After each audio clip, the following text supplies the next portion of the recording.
Chris, this has unfolded so quickly in such a scary way, in such a dangerous way, in such an un-American way. What must happen now?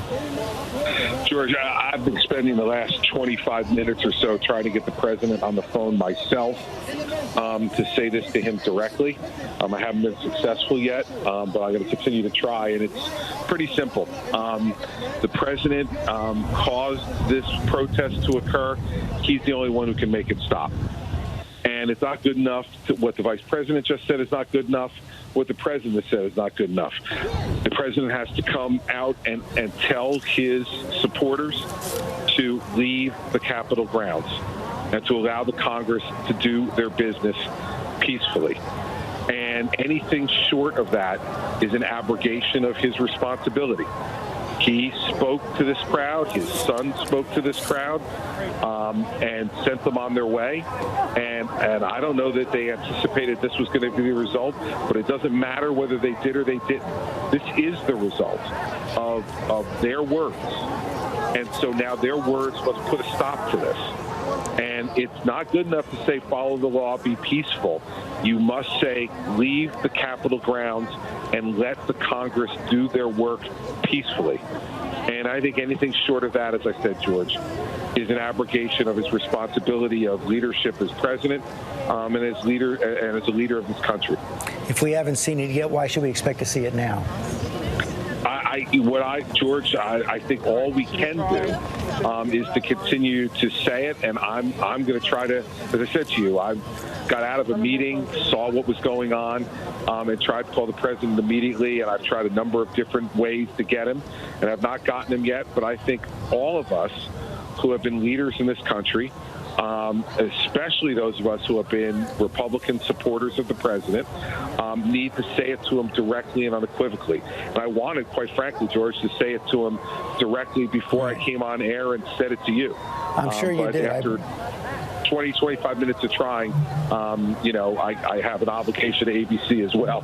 So I came on the air to say it to you, but it's not going to stop me from continuing to try to talk to the president directly. This is just a remarkable scene unfolding now on Capitol Hill. We see these pictures of the Capitol steps overrun by those Trump supporters. They are inside the Capitol, shots fired inside the Capitol.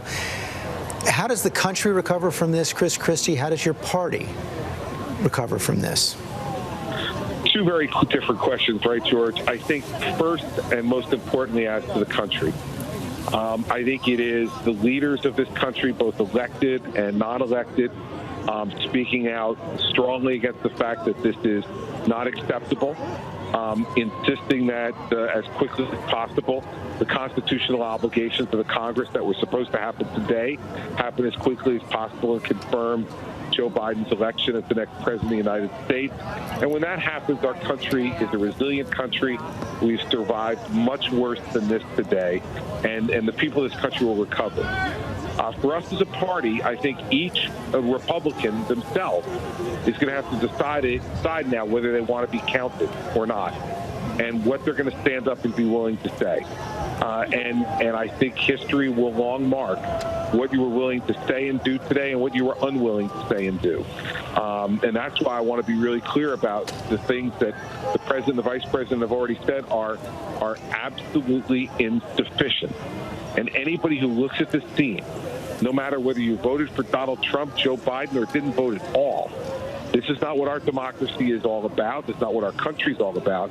So as Republicans, we need to decide, are we going to stand up and speak the truth, or are we not? And I think for a lot of those members of Congress, who stood up this morning clapping during the initial proceedings in Congress, then they need to be just as loud about the fact that this is unacceptable. And you've been clear on that since the early hours of the morning after the election. Very clear that the results had to be respected. If there are any questions about the election, they should be brought into court of law, and if they don't hold up, they should be rejected. You've been exceedingly clear on that since the election. But in some ways, this shouldn't be a surprise. The president has been telegraphing this for weeks, months, if not years.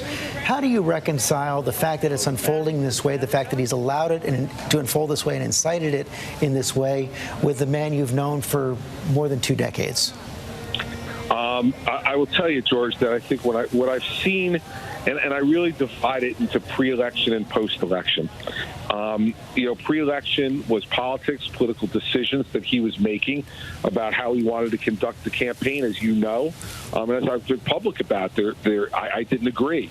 And I gave him advice that was contrary to the way the campaign was being run. But those were political decisions. The way he's acted since the election is not consistent with the person that I've known over the last 20 years. And by that, I mean, Donald Trump's always been a fighter and a risk taker and all of those things.